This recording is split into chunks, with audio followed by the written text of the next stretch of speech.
তুমি বলে কাটতে হবে টাকা নিবা? হ্যাঁ ভাই আপনি দেখেন আমার নেট শুনতে দিন আরে ভাই আসসালামু আলাইকুম ভালো আছেন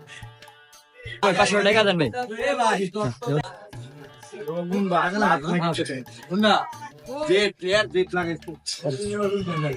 1000 টাকা দেন ভাই 1000 টাকা ভাই যাই ভাই আবার দেব টাকা পয়সা শেষ বেড়া আবার বাড়তে টাকা লাগবে বুঝছেন টাকা না দিব হ্যাঁ গেলে দিব বেটা ভাই না আমার বেটা আয় ভাই কি অবস্থা ভাই ভালো আছেন ভাই ভাই হ্যাঁ ভাই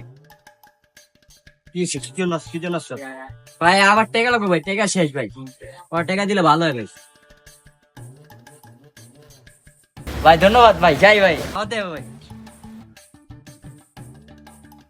একলো একাম বুঝি না ভাই তোমার যে হাতে আছে দেয় কে তোমার বারবার এটাও তো আমি যাই না হিলিকে তো এটা বারবার যে টাকা আছে টাকা দিয়ে দেয়